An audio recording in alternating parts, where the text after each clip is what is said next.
This episode is brought to you by LifeLock. Between two-factor authentication, strong passwords, and a VPN, you try to be in control of how your info is protected. But many other places also have it, and they might not be as careful. That's why LifeLock monitors hundreds of millions of data points a second for threats. If your identity is stolen, they'll fix it, guaranteed, or your money back. Save up to 40% your first year. Visit lifelock.com/podcast for 40% off. Terms apply. The number one selling product of its kind with over 20 years of research and innovation. Botox Cosmetic, onabotulinum toxin A, is a prescription medicine used to temporarily make moderate to severe frown lines, crow's feet, and forehead lines look better in adults. Effects of Botox Cosmetic may spread hours to weeks after injection, causing serious symptoms. Alert your doctor right away as difficulty swallowing, speaking, breathing, eye problems, or muscle weakness may be a sign of a life-threatening condition. Patients with these conditions before injection are at highest risk. Don't receive Botox Cosmetic if you have a skin infection. Side effects may include allergic reactions, injection site pain, headache, eyebrow and eyelid drooping, and eyelid swelling. Allergic reactions can include rash, welts, asthma symptoms, and dizziness. Tell your doctor about medical history, muscle or nerve conditions including ALS or Lou Gehrig's disease, myasthenia gravis, or Lambert-Eaton syndrome and medications, including botulinum toxins, as these may increase the risk of serious side effects. For full safety information, visit BotoxCosmetic.com or call 877-351-0300. See for yourself at BotoxCosmetic.com. Shopping is hard. I can never find anything in my size. I don't even know my size. I buy my clothes the same place I buy my groceries. There's a better way. Make it easy with Stitch Fix. Just share your size, style, budget, and done. Your personal stylist sends pieces picked just for you. That was easy. Stitch Fix. Online personal styling for everyone. Free shipping and returns. No subscription required. Get started today at stitchfix.com. Your burger is served, and this is our finest Pepsi Zero Sugar. Its sweet profile perfectly balances the savory notes of your burger. That is one perfect combination. Burgers deserve Pepsi. Hi, welcome to IKEA. This is my college campus. Correct, but I see you're on IKEA.com ordering some college items. My daughter's room is pretty bare. We need a lamp, some comfy pillows, her favorite stuffy. Dad! With pickup options, we've got what you need to conveniently order IKEA. Literally anywhere. Sweet. More time for gaming. And studying. Wait, where are you going now? Have to show the ultimate Frisbee team how easy it is to order from IKEA. Get IKEA whenever, wherever, however you want. Choose from thousands of pickup locations, affordable delivery options, and more. With the Venmo debit card, you can Venmo everything. Your favorite band's merch? You can Venmo this. Or their next show? You can Venmo that. Visit venmo.me/debit to learn more. The Venmo MasterCard is issued by the Bancorp Bank N.A. pursuant to license by MasterCard International Incorporated. Card may be used everywhere MasterCard is accepted. Venmo purchase restrictions apply. This episode is brought to you by Indeed. When your computer breaks, you don't wait for it to magically start working again. You fix the problem. So why wait to hire the people your company desperately needs? Use Indeed's sponsored jobs to hire top talent fast. And even better, you only pay for results.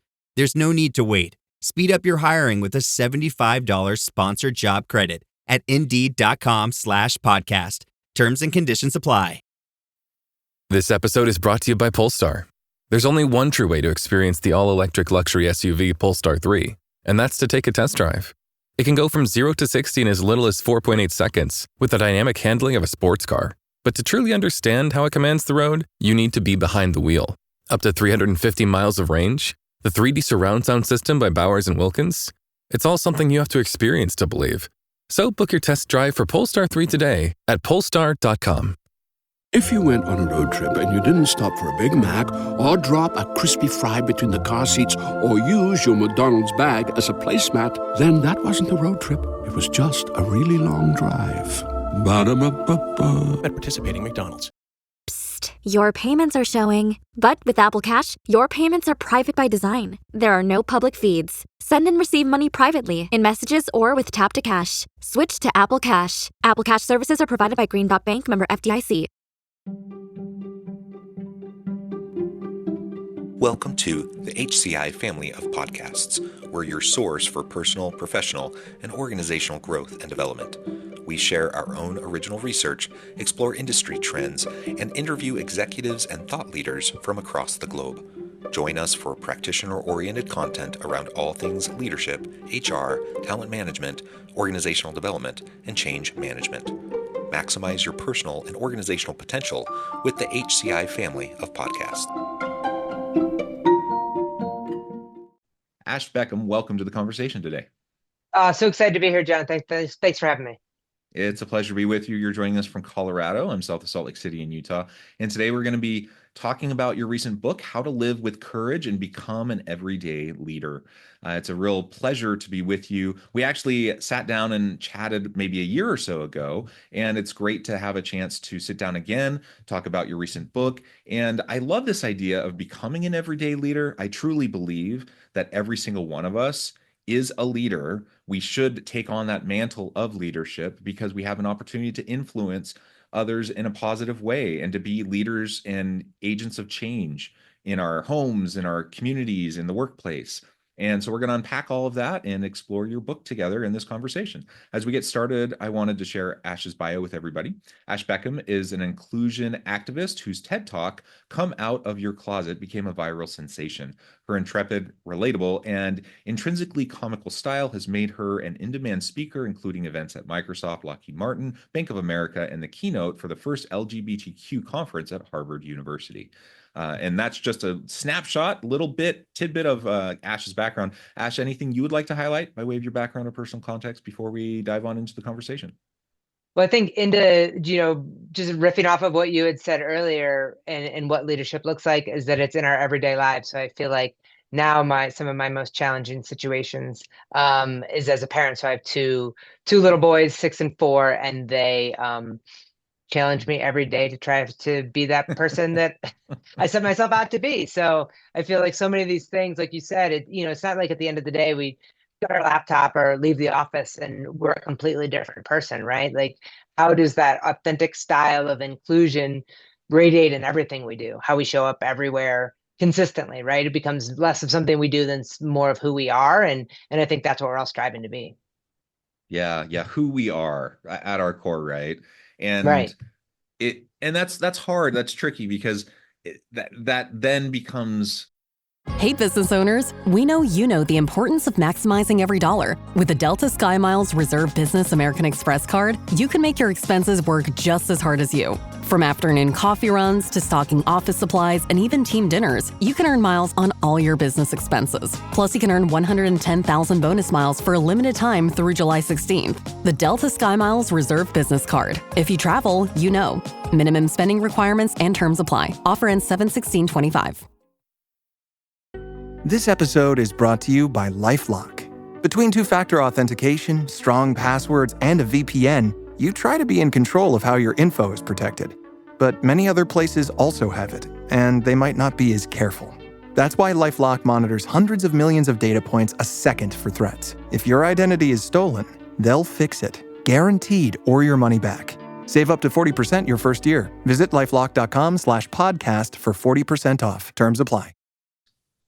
I mean, nobody's perfect. And I have all these espoused values. I have all these espoused and aspirational goals, things that I want to be, things I want to become, and things I'm striving for. And I know I fall short. And especially when it comes to home life and when it comes to family, those people you're around more than anyone else, they're the ones that they get to see every side of you, right. The good, the bad, and the ugly, and sometimes the parts you're not so proud of. And so, like I feel like at work, I'm able to often be my best self at work. And even when times are really tough, I'm able to, be that brave, courageous leader.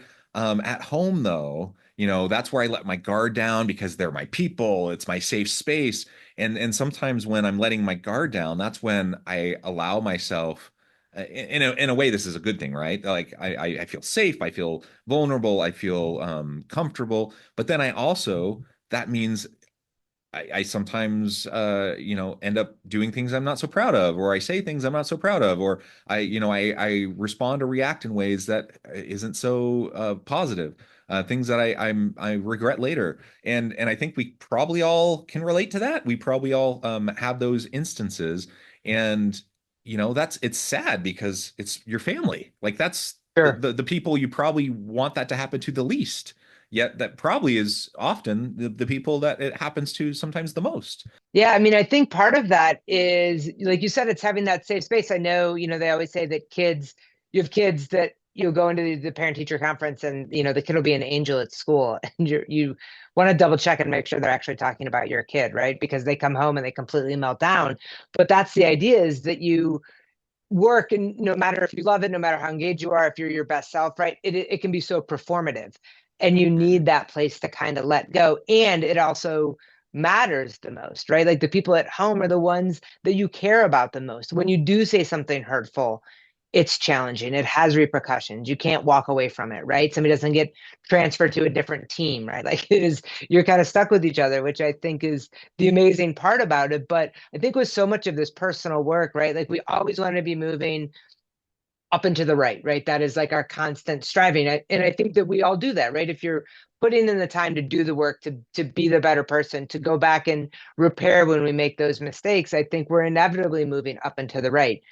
But I think for any of us, that's not linear, right? If you zoom in on it, all of those up and to the rights are a little bit up and a little bit down, and a little bit up and a little bit down. And I think that that's where we are showing and demonstrating growth, right? Like that's where the growth comes. It's from the setbacks, and what do you do after, right? What do you do when you make that mistake? And that can be personally, that can be professionally, right? When you have that setback, when you're pushing your boundaries maybe, and you overstep or misstep, right? What do you do then? I think that determines the kind of leader that you are, because I don't think any of us want our leaders to be perfect. The people we look up to are never perfect, because that's just unattainable, right? We want to be relatable. So we need to know that, yeah, they misstep too. This is what it looked like, and this is what they did next. I think that's our biggest learning moment.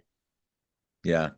It is how you respond when you have those missteps. And, I'm thinking about the people you care about the most are also the people who often are able to like push your buttons the most, right? Because 100%. they know all the little bits, the most vulnerable parts of you, and it's not even intentional. It's not like we go around trying to push each other's buttons. It's just you've lived your lives together, and you see every little part. Anyways, that's not, we're not having like family group therapy here or anything, but the point is, we are everyday leaders, and it reaches every aspect of our lives, right?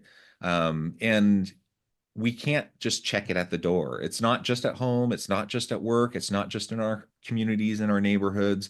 And I find that really empowering. I find that really exciting that we get to practice and grow in our leadership capabilities everywhere we find ourselves, and that we don't have to have this expectation of perfection, and we don't have to have this expectation of perfect linear growth.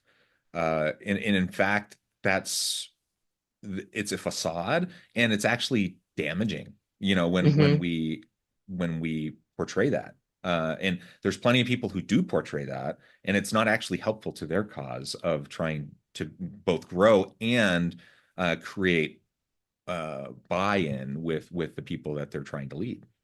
Absolutely, because I think there's not just one way to be a leader, right? It's how do you lead personally. Some people, their natural state is the big, boisterous, loud kind of Pied Piper, right? And that's great if that works for you. But if that's not you, you don't have to change who you are to be a leader. You lean into the strengths that you have, right? Personal connection, empathy, what those things look like, right? I think that that's the most important thing. And part of the reason that I wrote the book was that anybody can be a leader. It was from the C-suite executive to the bench warmer on the 6th grade soccer team, right? Like you can lead from wherever you are. You just have to see yourself that way. I talked to so many people when I would do speaking engagements, and they would say, "Oh, Ash, I loved what you had to say. When I ... I'll be a leader. When I get that degree, when I have that many direct reports, when my budget line hits this," right? There was this waiting to lead by some sort of external verification that you have hit the point of having this title, having these letters after your name. And the idea is that's not the case, right? You can be a leader of one. How do you show up? How do you have a conversation with the person in the grocery store? How do you reach across lines when there's a disagreement, right? Like, how do you enter the world every day? Because I think you never know how people see that, right? When you reach out to the person in the meeting who nobody's heard from yet, right? When you make sure all voices are heard and represented, that is a leadership style. And so to think that there's this, history of cisgendered white straight men that are leaders, and you have to be above 6 foot tall and all of these things that society has shown us and told us, I think we are redefining what that looks like. And if you see leaders that don't fit that mold, they are authentically leaders. Do they do things that are outside of their comfort zone? Naturally, of course, you have to, right? But they own the type of leader and the style of leadership that they have, and that is part of their personal brand. And I think our goal is to empower people to do that, to see what leadership looks like in their skin. Yeah, the stereotypical leader that you just described, it's laughable, it's sad, like that's what comes to mind for people, and that's really what we push forward as leaders for generations, for centuries, right? And only now that we're starting to get away from that. Did you know that the first president of the United States to be elected, the shorter of the two candidates, was George W. Bush? Oh my gosh, that is wild. That was the first time in the history of the United States that the shorter of the two candidates won. And even that, not to get too political, but we know that was razor thin, right? And even that was like contestable, and it went to the Supreme Court and everything like that. It could have just as easily been Al Gore. And so it's crazy. It's crazy that we got that far into our country's history before the first shorter candidate became the president. It's nuts. Right. Exactly. It's unbelievable. And I think that it takes strong people to have conversations like that, to say, I don't need to be that to lead. And again, not only the skin color, the stature, all of the things, but are those styles of strength and power necessarily inherent to you? Because I think to truly lead, we don't change ourselves into the leaders we see out there. We become our version of what leadership looks like. The other thing I wanted to mention before we can dive more specifically into the book, you mentioned how all of us can be leaders. We can develop those skills. We all should be leaders, in my mind. It's also so it's something for everybody. But I also want to note the flip side of that is the fact that we have people who are in leadership roles, like formal leadership roles. They have the title. They have people reporting to them. They have control of budgets. They have power. They have influence. They have all those things that we typically think of, as who a leader is. And we all know people who have all those things, the trappings of leadership, and they are not leaders. They don't do the things that we would say a leader would do or should do. And so just like sometimes we don't think we're leaders because we don't have those things, we don't have the title, we don't have the position, whatever. But that's not true. And we can be leaders. But just because you have those things, just because you have the position, the power, the title, whatever, that doesn't mean you're a leader either. That doesn't mean that you're actually utilizing those things in a way that's actually being helpful, healthy, productive, utilizing them in a way that's lifting others up the way that a leader should.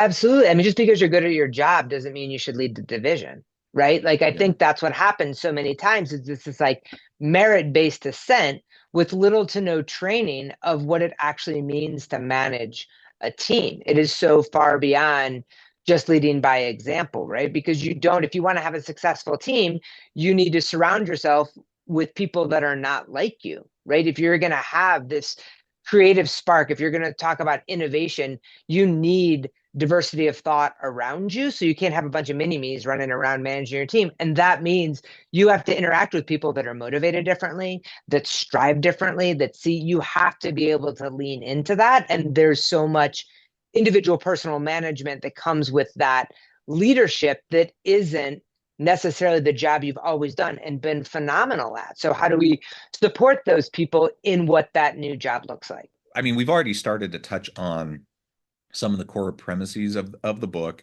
but let's dive in more specifically now. Obviously, everyday leadership is something that is foundational to the book. Let's talk about the courage piece. Why is it so important to live with courage to be that everyday leader? Yeah, I think it's so important because I think we have to do the things that are uncomfortable, right? Whether that's an uncomfortable conversation, whether that's pushing our own boundaries. To truly be a leader, we have to kind of run up against that fear factor on a regular basis to grow. In the same way, if you're working out, you have to break down muscles to have them grow, right? And continue on. We do that same thing in our leadership style. So you have to be able to get to the point of feeling that fear and doing it anyway. And that courage isn't the absence of fear, that we're never trying to get to the point of not feeling fear. To me, that's this very, animalistic internal sense of I am outside of my comfort zone, right? And to have that awareness to know we're doing the right thing, right? It's to feel that fear and do it anyway, really is this idea of courage. And that's something that we can practice, again, in these everyday moments, because only then are we kind of raising that threshold. We kind of push against that ceiling, and then that becomes our new floor. But we have to put ourselves in situations that are low risk, right? To be able to practice courage. So again, do have that uncomfortable conversation. Do that thing that gives you, whatever, whether it's butterflies or whatever you have in your stomach of like, oh, and then moving forward anyway. We can experience that every day. We just have to be aware enough to know the things that we're not naturally shying away from, right? To not have that be our default. And so I think because I think it takes courage to be a leader. I think it takes courage to be a leader every day. Again, at work, it's fine. You have the title, you can do the things, you have the backing, you have the tenure, you have whatever you need to have that. But how are we having that conversation in our communities, right? On our school boards, in all of these places where we might come up against a little bit of pushback, and how do we deal with that? Right. I think that is where that courage piece comes in. It's something that we should and can practice every single day, and not in the, you're not,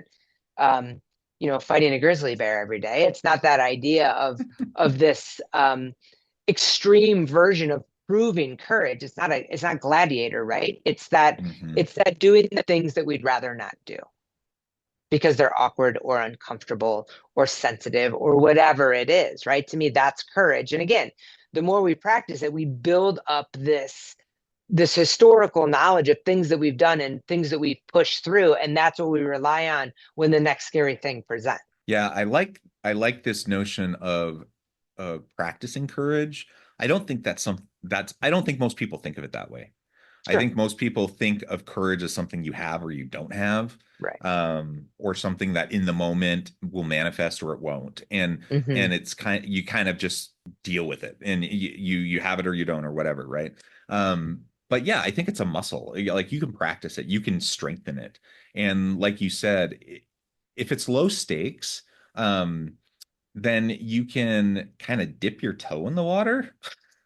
and you can start to realize that things aren't quite as scary as you thought they were. If you're worried about speaking up, for example, do it in low stakes types of situations, whether it's for yourself or you mentioned the world is made for straight cisgender white dudes like myself. So maybe I'm not so worried about speaking up for myself because all the systems are made for me, but maybe I can then use my privilege to speak up for other people, for other groups.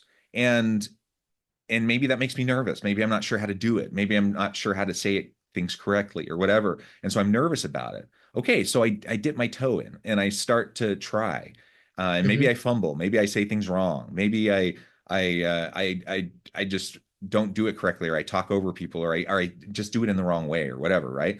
Okay. Right. I try it. I learn.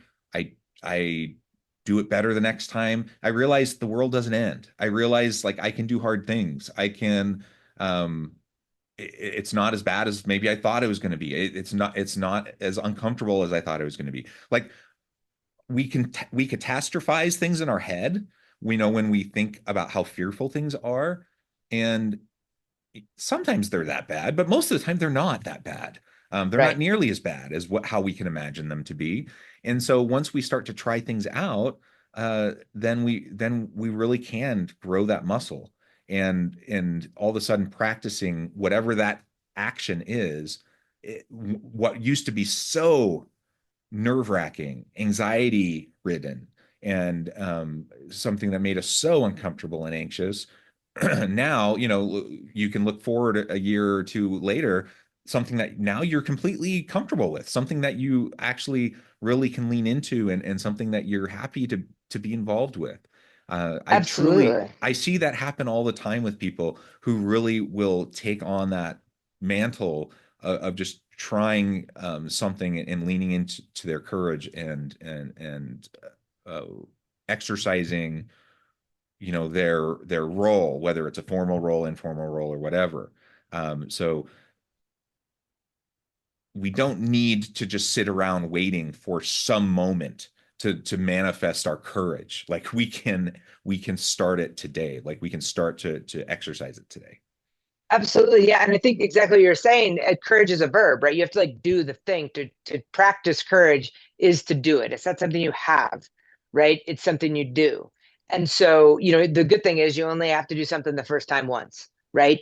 And then the second time becomes easier. And the third time becomes easier. And the fourth time, you don't even think of it as a thing because you've kind of gained this knowledge along the way, right? You never have to, you dip your toe in, you dip your foot in, right? You can ease into it. It's not, again, like you said, it's not this kind of absolute, either you have it or you don't have it. You're growing it. And it isn't, it isn't this brute force. There's so much nuance to it. And you have to kind of lean into that to broaden your breadth and understanding of it.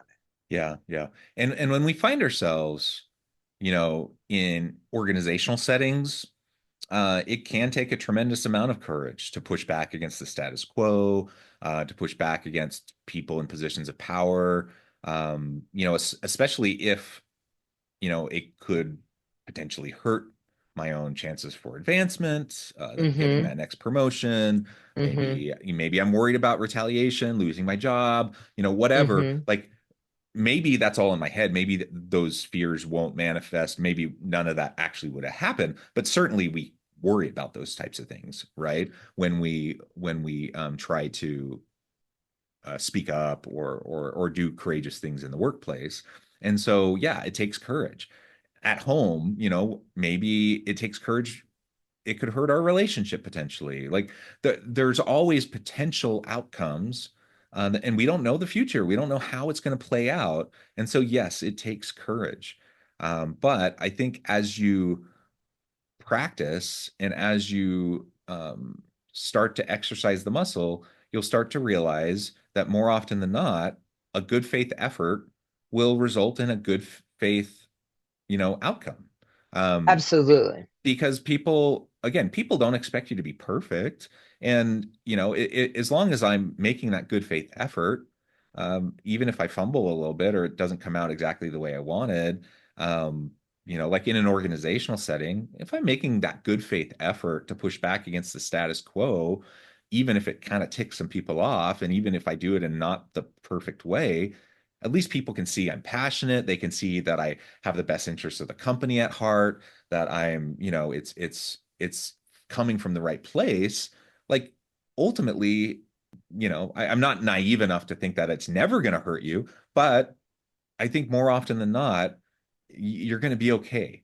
And if you're not okay, and it's one of those instances where it does come back to hurt you, it's probably not a place you want to be anyways, right? Exactly. That's the thing. And at the end of the day, like you've strengthened that muscle.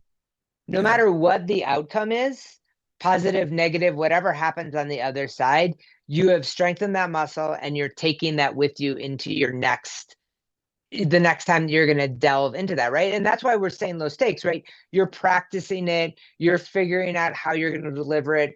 You're going to, you're going to come with a kind heart. You are going to have the best interest. Like I'm not saying, at the all company staff meeting, you raise your hand and call out the CEO, right? Like that isn't necessarily, I mean, that would take a tremendous amount of courage, but is that the way to get to the ends that you want? Probably not.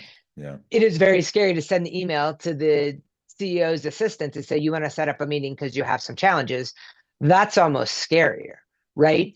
But I think that there are these ways that we do it. And that was, the part of the book. I mean, they always say that when all you have is a hammer, everything looks like a nail. And the idea of this was to make a toolkit for inclusive leadership that sometimes you need a little bit of empathy. Sometimes you need a little bit of courage. Sometimes you need a lot of grace, right? Like, how are you figuring out exactly which one of these things you want to use based on that situation? Because in the idea of, everyday leadership, it's going to come at you in a bunch of different ways. And the way you're going to show up for your family is completely different than the way you're going to show up from your direct report or your client or whatever it looks like.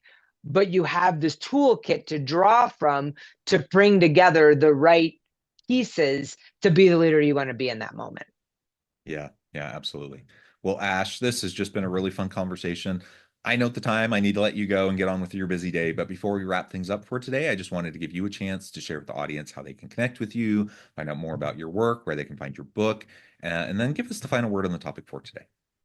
Absolutely. So you can go to ashbeckham.com. You can buy the book there or through any online retail seller. I'm on social media at Ash Beckham. Same with LinkedIn. So I'm pretty easy to find. And I guess as far as, let's see, I mean, just based on our conversation, I would just encourage everybody to do one thing today that scares them. One thing that makes them nervous. Nice. One thing that makes them uncomfortable, and start practicing that courage. I know everybody can do it. Like you said earlier, it's always so much scarier to think, like thinking of anticipating is always so much worse than doing it. So I would say just jump in and do it. Nice. I love it. Ash, thank you so much. It's been a real pleasure. I encourage the audience to reach out, to get connected, find out more about what Ash can do for you. Check out the book. And as always, I hope everyone can stay healthy and safe, that you can find meaning and purpose at work each and every day. And I hope you all have a great week.